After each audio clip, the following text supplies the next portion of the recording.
Muy buenos días, amada familia de Alianza Cristiana y Misionera del Ecuador. Que nuestro buen Dios les bendiga en esta mañana preciosa que Él nos ha concedido. Damos gracias a Él por todas sus bondades y bendiciones para con nosotros. Hemos estado experimentando días bastante tristes, dolorosos por toda la situación que estamos viviendo en nuestro país. Pero como hemos venido diciendo siempre, amados, las circunstancias no detienen y no han detenido jamás a la Iglesia del Señor. A nosotros se nos manda no a rebelarnos, se nos manda más bien a interceder por todos aquellos que están en inminencia, pero también por todos aquellos que se levantan en un profundo descontento,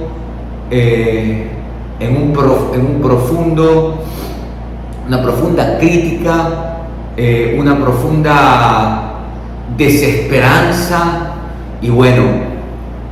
y manifiestan de esa manera todo lo que tienen en sus corazones. Por supuesto, hay intereses de por medio, pero eso no los vamos a discutir. El llamado a cada uno de nosotros, amada iglesia, es a fijar nuestra mirada en Jesús, a poner nuestra mirada en Él, el autor y consumador de la fe, como dice el libro de los Hebreos, que de hecho vamos a tener nuestra lectura bíblica en Hebreos capítulo 12.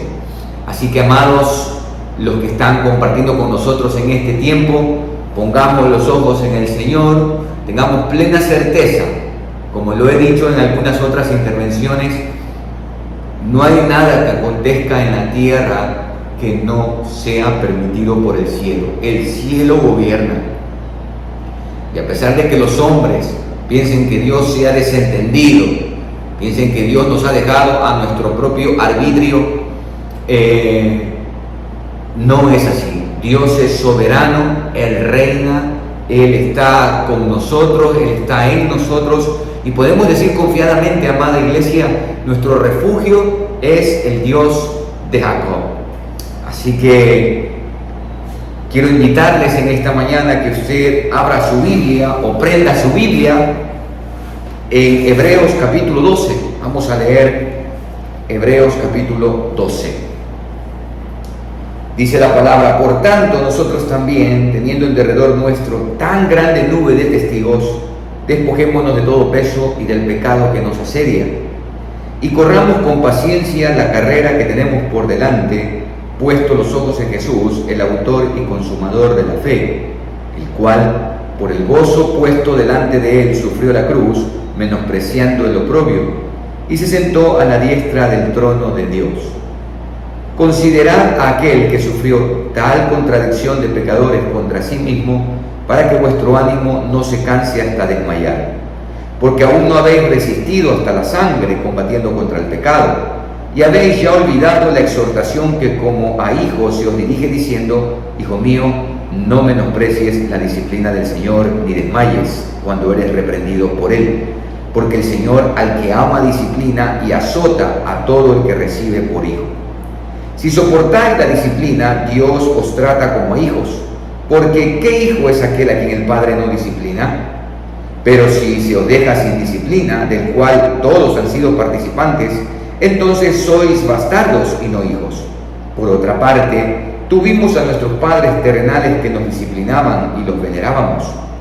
¿Por qué no obedeceremos mucho mejor al Padre de los Espíritus y viviremos? Y aquellos ciertamente por pocos días nos disciplinaban como a ellos les parecía, pero para lo que nos es provechoso, para que participemos de su santidad. Es verdad que ninguna disciplina al presente parece ser causa de gozo, sino de tristeza, pero después da fruto apacible de justicia a los que en ella han sido ejercitados. Por lo cual, levantad las manos caídas y las rodillas paralizadas, y haced sendas derechas para vuestros pies, para que lo cojo no se salga del camino, sino que sea sanado. Seguid la paz con todos y la santidad, sin la cual nadie verá al Señor. Mirad bien, no sea que alguno deje de alcanzar la gracia de Dios, que brotando alguna raíz de amargura os estorbe, y por ella muchos sean contaminados. No sea que haya algún fornicario o profano como Esaú, que por una sola comida vendió su primogenitura. Porque ya sabéis que aún después, deseando heredar la bendición, fue desechado y no hubo oportunidad para el arrepentimiento, aunque lo procuró con lágrimas. Porque no os habéis acercado al monte que se podía palpar y que ardía en fuego, a la oscuridad, a las tinieblas y a la tempestad, al sonido de la trompeta y a la voz que hablaba, la cual los que la oyeron rogaron que no se les hablase más, porque no podían soportar lo que se ordenaba. Si aún una bestia tocara el monte, será apedreado o pasada con dardo.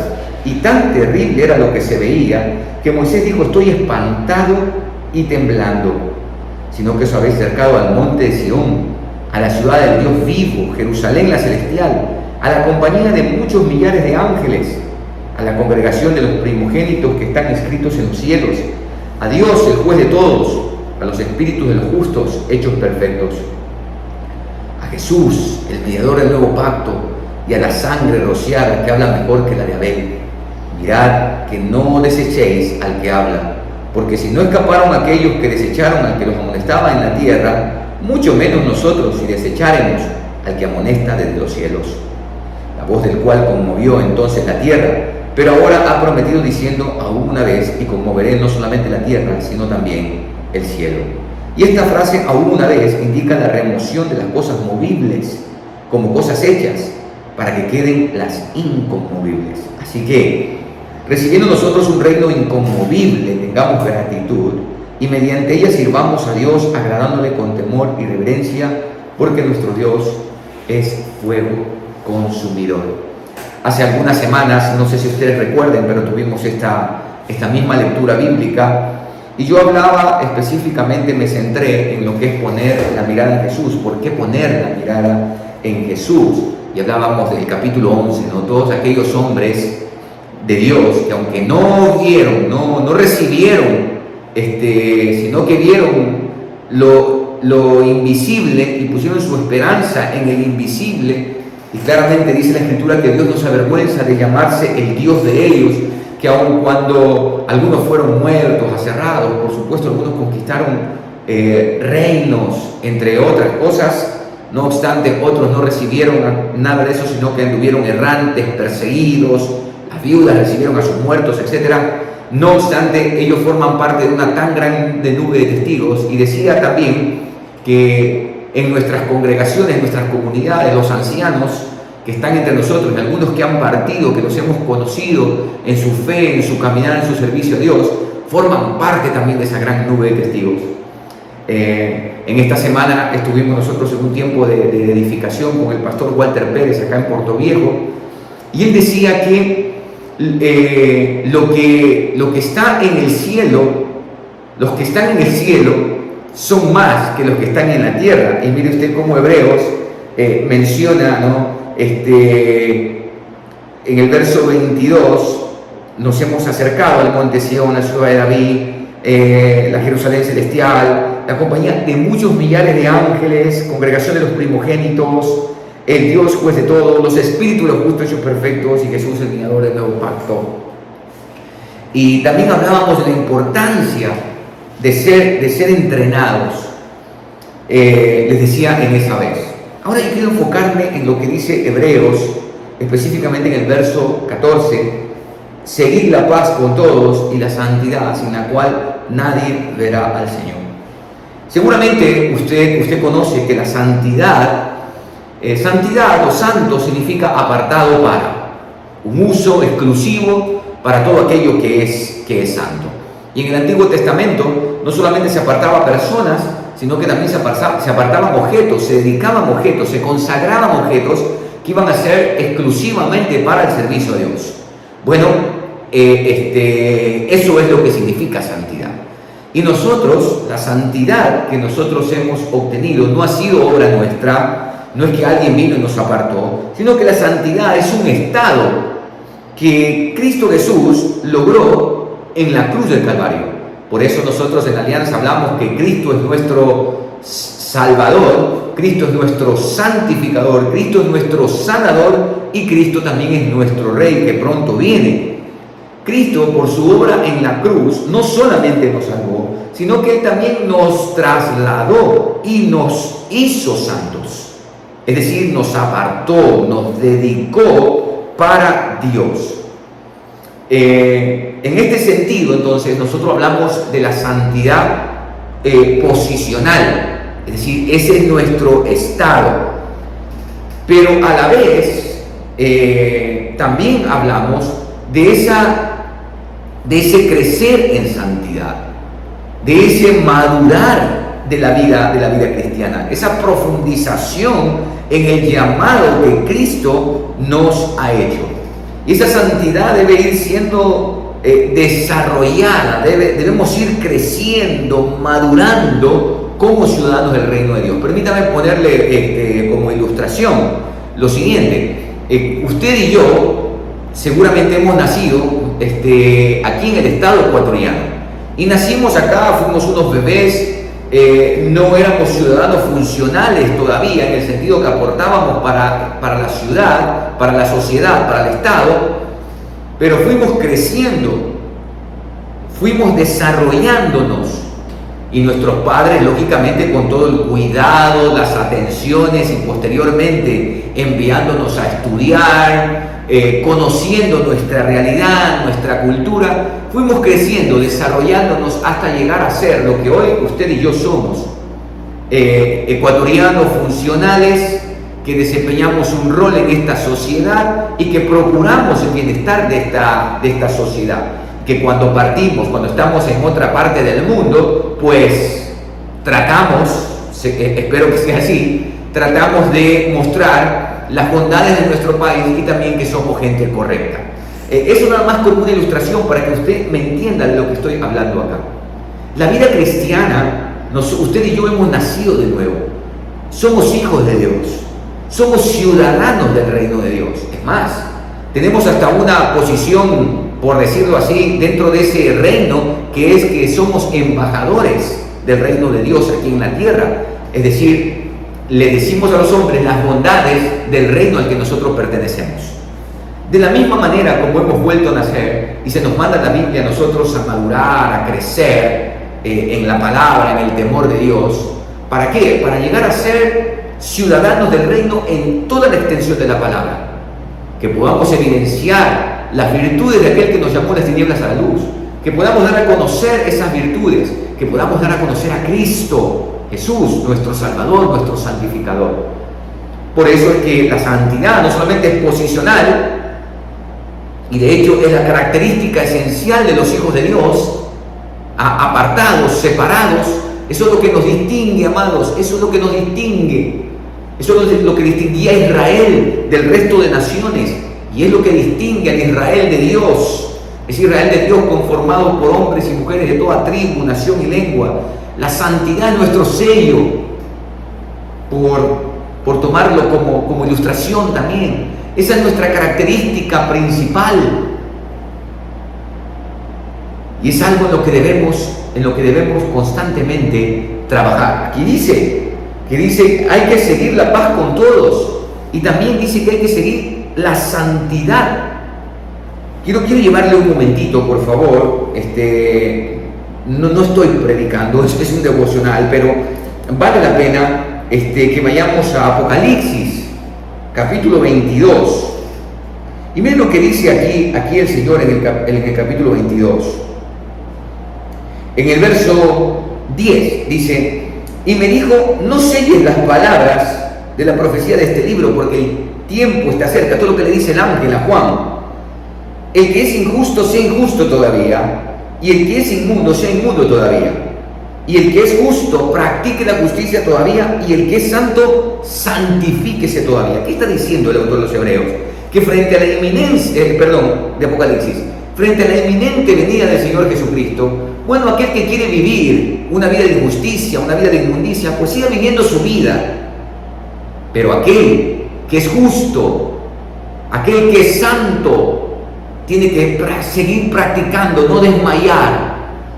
Los injustos, los impíos, ellos ven las circunstancias y actúan como tales. Dicen: ¿yo para qué voy a actuar de otra manera? Pero el que es justo, el que es santo, aún en medio de las circunstancias más difíciles de la vida, ella tiene que seguir practicando la justicia, tiene que seguir santificándose todavía.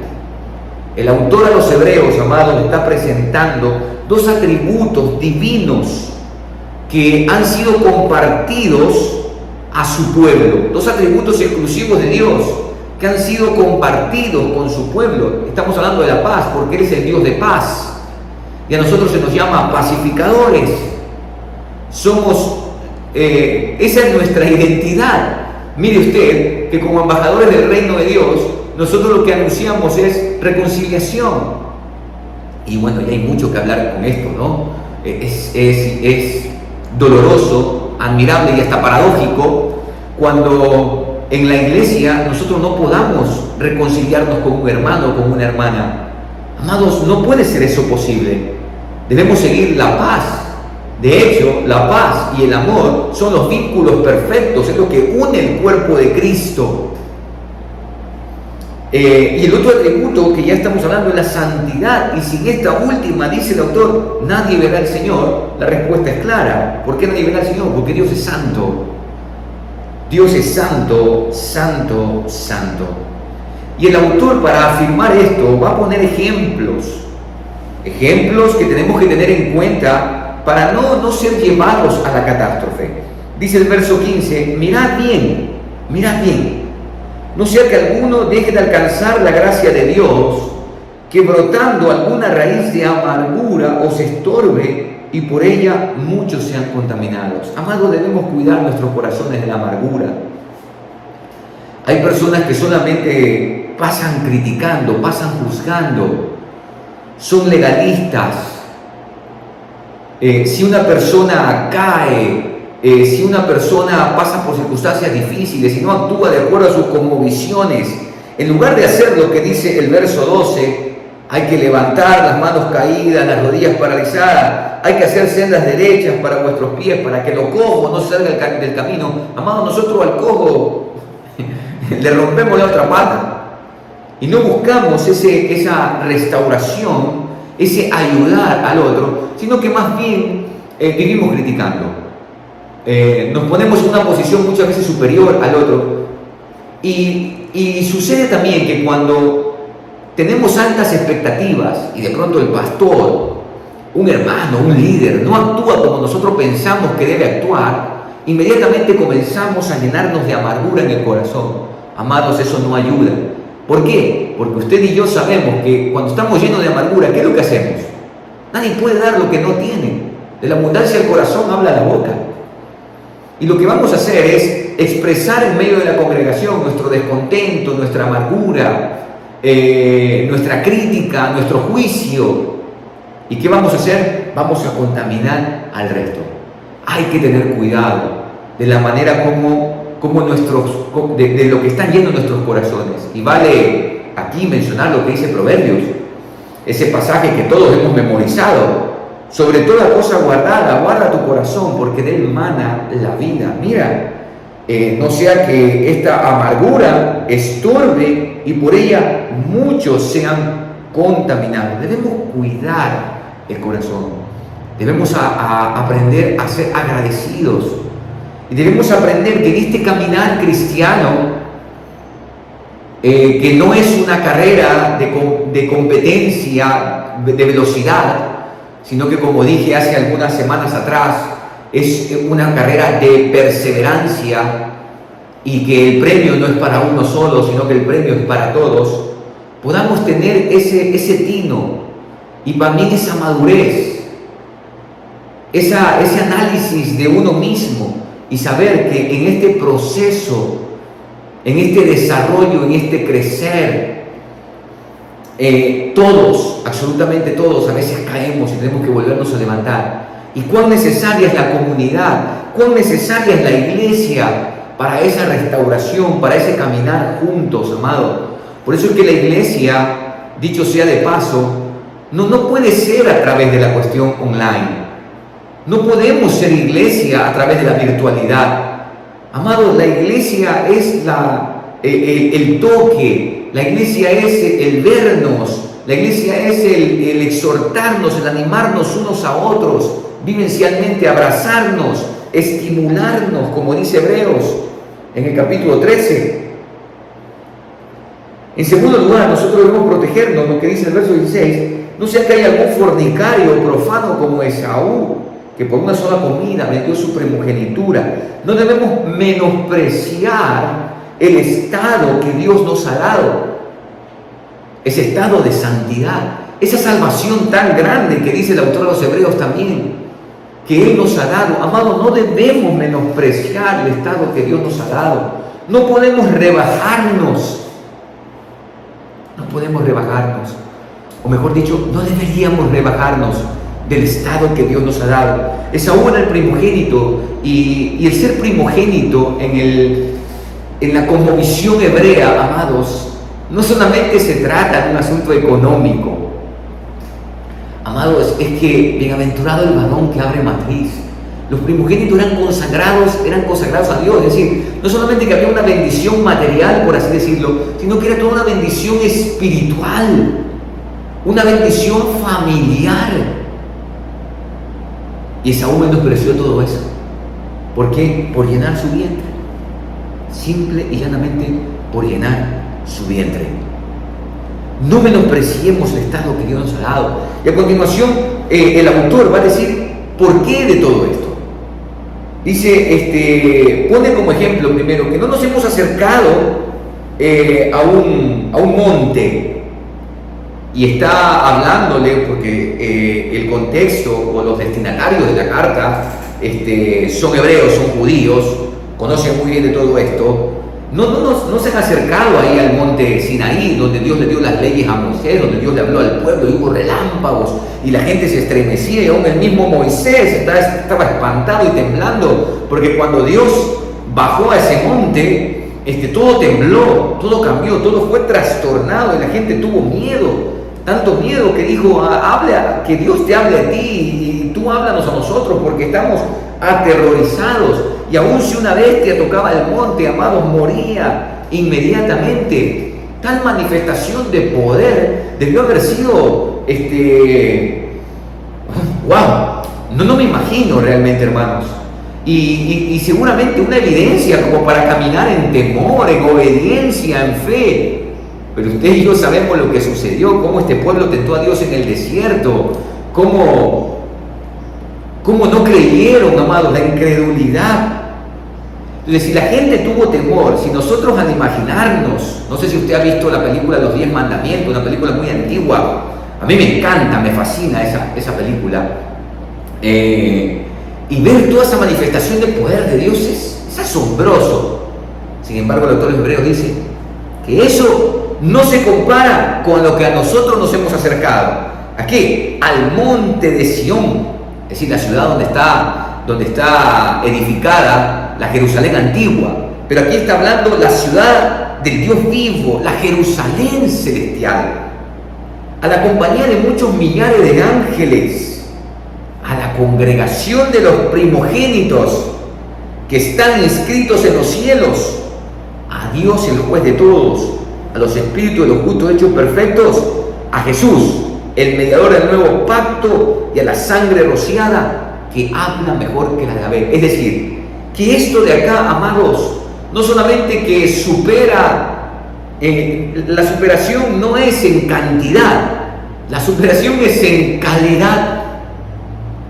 Es en calidad, es al mismísimo Dios, es al mismísimo Señor Jesucristo. No es la sangre de todos los machos cabríos, la sangre del nuevo pacto, la sangre del Señor.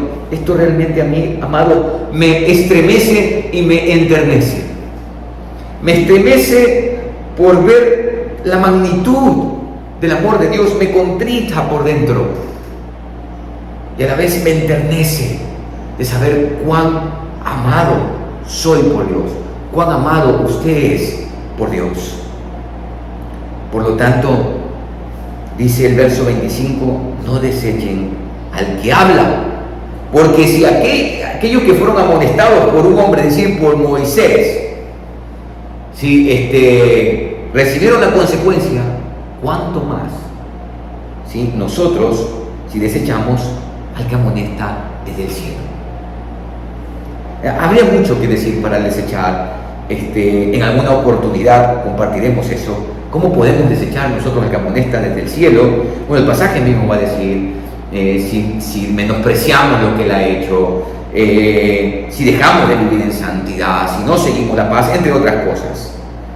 Y dice el verso 26, la voz la cual conmovió entonces la tierra, pero ahora ha prometido, diciendo una vez más, y conmoveré no solamente la tierra, sino también el cielo. Y habla de conmover las cosas movibles para dejar establecido lo que es inconmovible. Eso que dice el capítulo 11, ¿no? Que miraron al invisible, miraron las cosas que no tenían, pusieron su confianza en Él. Así que, amados, como dice el verso 28, recibiendo nosotros un reino inconmovible. Los presidentes entran y salen, los reyes entran y salen. Los reinos, usted sabe, aquellos reinos grandiosos, portentosos, ya no son más. ¿Dónde está Egipto? ¿Dónde está Babilonia? Nada, amados, todo esto pasa. Pero nosotros tenemos un reino inconmovible. Nada ni nadie lo detiene. Nada y nadie se le puede contraponer. Por lo tanto, tengamos gratitud. Esto es importante, gratitud. Y mediante esa gratitud, así que hay que servir a Dios. Por eso es que si brota raíz de amargura, no se puede servir a Dios. A Dios hay que servirle con gratitud. Sirvamos a Dios agradándole en todo, con temor y reverencia, porque nuestro Dios, amados, nuestro Dios es amor, es luz, es bondad y también es fuego consumidor. Amados, sigamos la paz con todos, con todos. Y en cuanto dependa de nosotros, con aquellos que no conocen al Señor, también dice la Biblia que en cuanto dependa de nosotros, vivamos en paz con todos los hombres, porque somos pacificadores, esa es nuestra identidad, y somos proclamadores de paz, esa es nuestra misión. Rogamos a las personas, reconcíliense con Dios.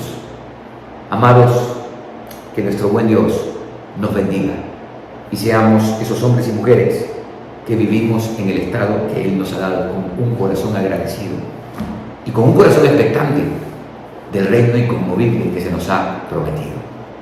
A Él sea la gloria. Vamos a orar en esta mañana y primeramente vamos a hacerlo, hermanos, por todo esto que estamos viviendo. Vamos a orar por las autoridades del país, que Dios les guíe a tomar decisiones enfocados en los 18 millones de ecuatorianos que habitamos en esta tierra.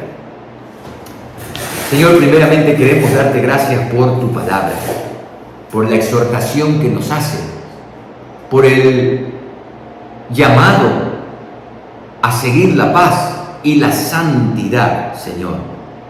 Ese estado en el que tú nos has puesto, ese llamado que nos haces a ir creciendo en santidad. Y gracias porque, como dice Hebreos, aún la disciplina que tú obras en nosotros es para perfeccionarnos en esa santidad. Señor, queremos rogarte a ti, como lo hacemos siempre, por nuestras autoridades, por el presidente, el señor Guillermo Lasso, por el vicepresidente, el doctor Borrero, por todo el gabinete ministerial, por aquellos que conforman el poder judicial, el poder legislativo, Señor, por aquellos que son mencionados como el cuarto poder. Y te pedimos en el nombre de Jesús que tú los dirijas, Señor, que ellos piensen en medio de esta situación en los 18 millones de ecuatorianos, Señor, no en los grupos de poder, no en las mafias. Te rogamos en el nombre de Jesús que tengas tu misericordia de esta nación que se desangra, Señor, en violencia, que se desangra en corrupción, Señor, que se desangra por la división interna que hacen todos estos grupos de poder. Señor,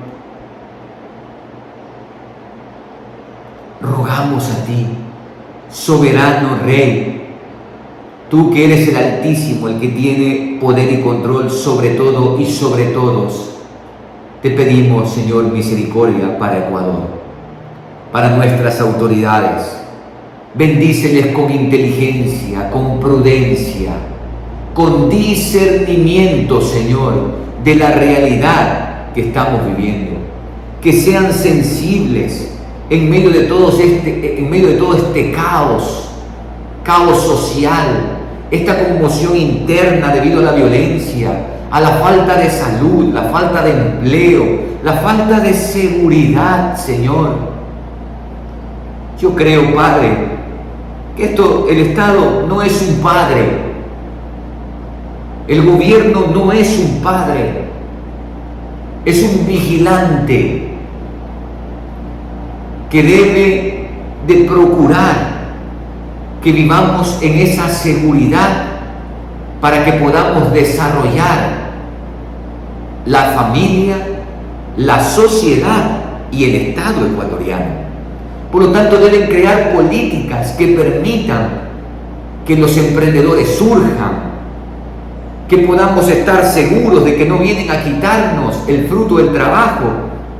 Mira, Señor, en estas manifestaciones, cómo destruyen, cómo vandalizan los bienes públicos.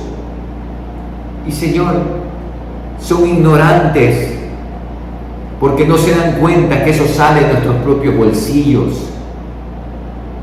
Padre, danos conciencia ciudadana también, no solamente las autoridades, también a los ecuatorianos. Danos conciencia ciudadana.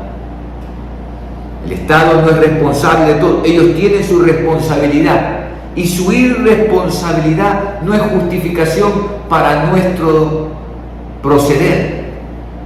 No es justificación. Ayúdanos a cada uno a asumir nuestro rol, nuestra parte y a vivir en este país como ciudadanos funcionales, como personas, yendo hacia el diálogo, ese diálogo de altura. Ten misericordia, Señor. Ponemos esto en tus manos en el nombre de Jesús. Amén y amén. Hermanos queridos, vamos a orar por los hogares ecuatorianos, por las pérdidas que han sufrido, no solamente por causa del COVID, sino a causa de la delincuencia, de la violencia. Estas pérdidas humanas que han habido durante estos días de violencia también, las personas heridas, algunos de gravedad. Vamos a orar por todo esto, querida iglesia. Padre, queremos rogarte ahora por los hogares que han sufrido pérdida de familiares, no solamente por causa del COVID, sino por otras enfermedades también. Y ahora, Señor, por la violencia, por el sicariato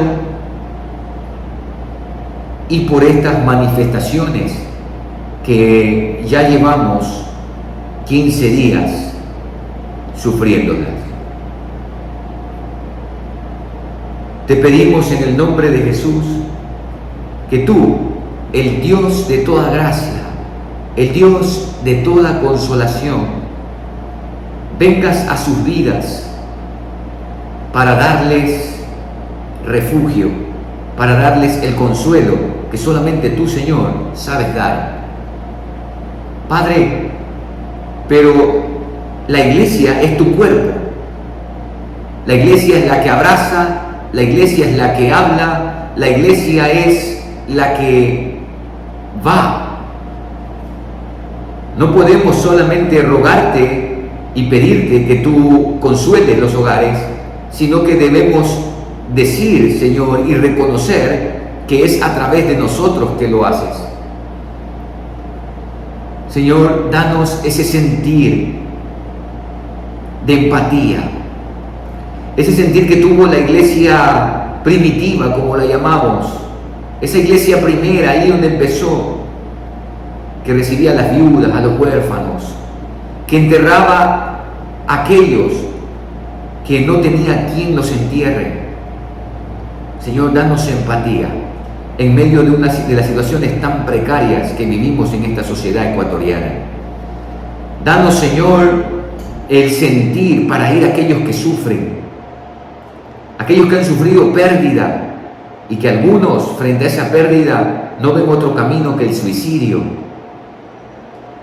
Y rogamos, Señor, por esto, para que tú vengas a sus vidas a través de la iglesia, de tus hijos, que anunciamos las virtudes de aquel que nos llamó de las tinieblas a la luz, de tus hijos que tenemos esperanza de un Dios que está cercano y no lejano, de un Dios que nos ha prometido un reino inconmovible y que en algún momento de la historia tú enjugarás las lágrimas de nuestros ojos y ya no habrá más llanto, ni dolor, ni pérdida. Gracias, Padre, en el nombre de Jesús. Amén y amén. Amados, vamos a orar en este tercer tiempo por los niños y jóvenes de nuestras iglesias locales. Vamos a orar para que ellos crezcan en el conocimiento y en el temor de Dios. No solamente, amados, como yo suelo decir en mi congregación, no solamente tenemos que conocer teóricamente, intelectualmente las Escrituras. Crecer en el temor de Dios es en la práctica de ellas. Los discípulos, amados, aquellos que seguimos al Señor, no somos personas solamente informadas, somos personas transformadas. Somos personas transformadas a través de la práctica de las Escrituras. Y oremos para que nuestros jóvenes, porque, hermanos, es triste que los jóvenes, y por supuesto esto viene de las niñez, muchos niños han sido mutilados por sus padres, por el testimonio de sus padres, han sido desanimados en la fe, y cuando llegan a jóvenes se apartan. Y hoy tenemos jóvenes que no quieren involucrarse. Por supuesto también hay un remanente, siempre lo va a haber. Y amados que me están escuchando, que son padres de niños, no olviden que su responsabilidad primaria es guiarlos a ellos, es instruirlos como dice la Escritura, en el temor de Dios, en la amonestación del Señor. Padres, esa es una labor muy importante, prioritaria. Vamos a orar por los jóvenes para que crezcan, no solamente en conocimiento, sino en el temor de Dios. No solamente sean informados, sino que sean transformados. Padre, queremos rogarte ahora por los niños y los jóvenes de nuestras iglesias locales de la Alianza Cristiana y Misionera. Aprovecho para darte gracias por Ángel Asín y por su presidente, quien preside la Asociación Nacional de Jóvenes de la Alianza. Oramos por el pastor Pablo Polanco y por todo su equipo, que tú los dirijas en la labor que tienen que hacer. Pero, Señor, ellos y los pastores en nuestras iglesias locales no son los responsables de la formación en el temor de Dios de los niños, de los adolescentes. Nosotros hacemos nuestra parte, les predicamos el Evangelio, pero son los padres los que tienen que instruirlos en la fe, en modelar la fe. Y así esos niños que después pasarán a ser adolescentes y posteriormente jóvenes serán funcionales en la iglesia local y por ende en la sociedad, siendo luz y siendo sal. Señor, yo no solamente puedo orar por esto y pedirte que crezcan, sin pedirte por las familias, por los padres, por los matrimonios, para que sean modelos. Señor, sí, Señor, modelos de tu palabra.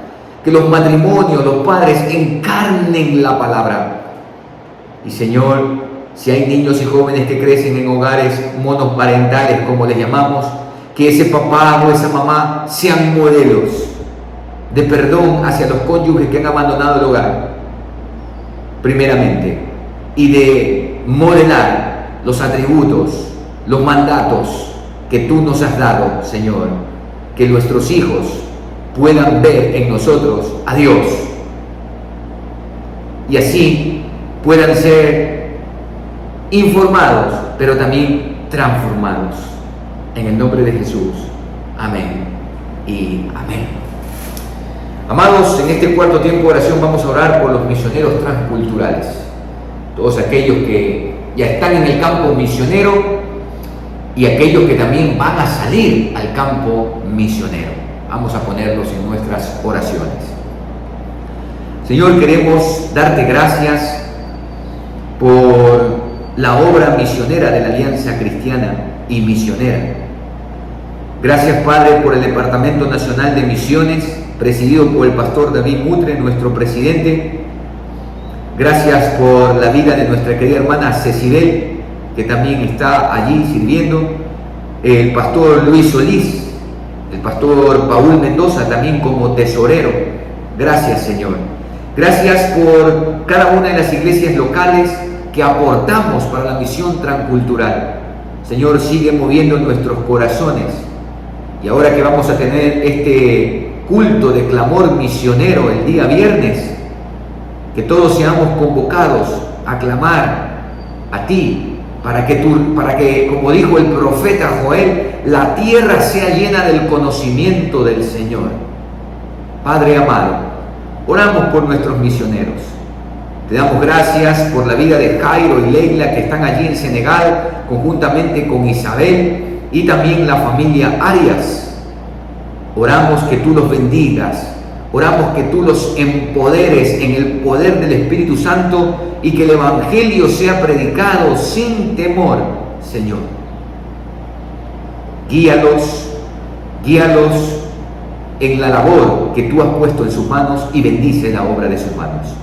Gracias por aquellos que saldrán, como Carlos y Silvia, que volverán a Israel. Gracias por Juan Fernando Brito, que volverá a Jordania. Gracias, Señor, por Keila. Gracias por Elizabeth también. Gracias, Señor, por cada uno de ellos. Y gracias por los que se están preparando para salir a la misión transcultural. Señor, que ellos sigan el proceso y que reconozcan que el llamado de ellos es para toda la vida. No es para un momento, no es para un tiempo, es para toda la vida. Guárdales, Señor, y guíales. Y a nosotros, la iglesia, que seamos como esa iglesia de Antioquía, que sostuvo a Pablo y Bernabé en sus distintos viajes misioneros, que fue la impulsadora y una iglesia a la que siempre regresaron para rendir cuentas y posteriormente ser impulsados a continuar en la extensión del reino de Dios. Lo rogamos en el nombre de Jesús. Amén y amén.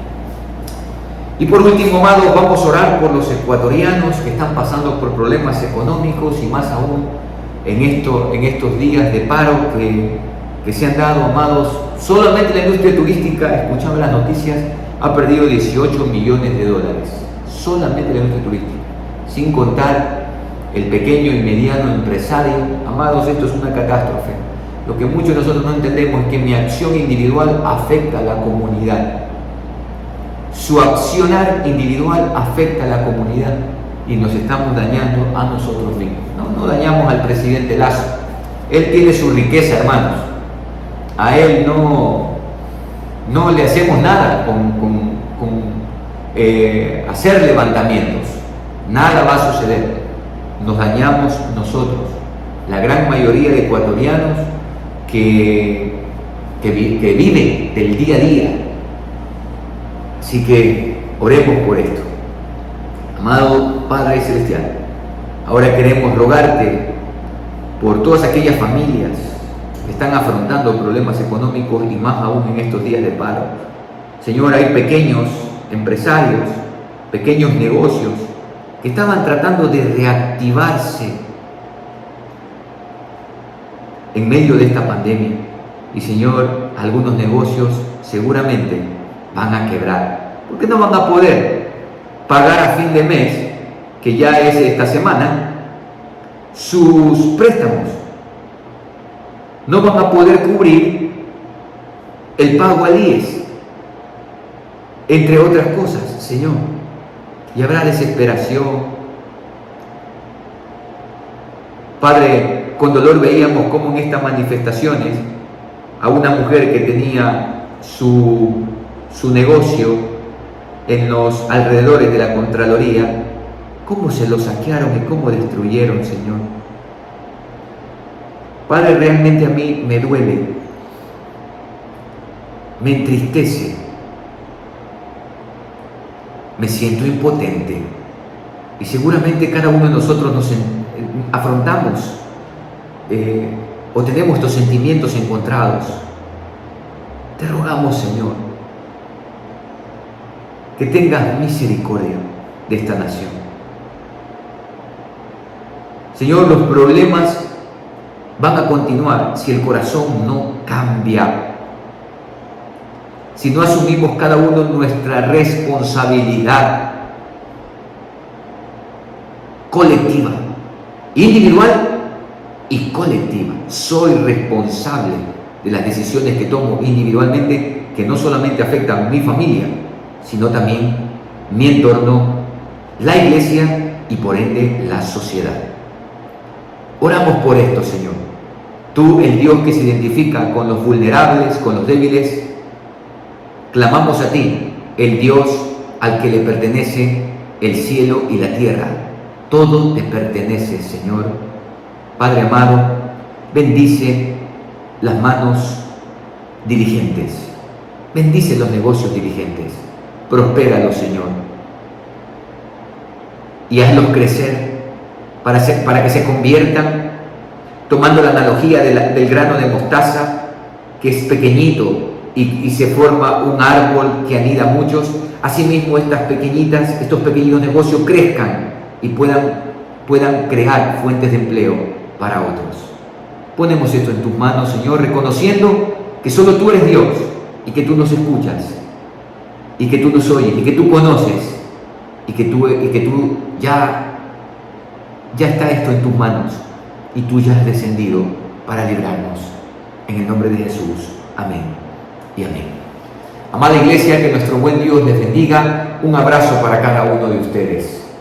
Cuídense y cuiden del resto. Recuerde que su decisión individual afecta para bien o para mal a su familia y por ende a la sociedad. Bendiciones.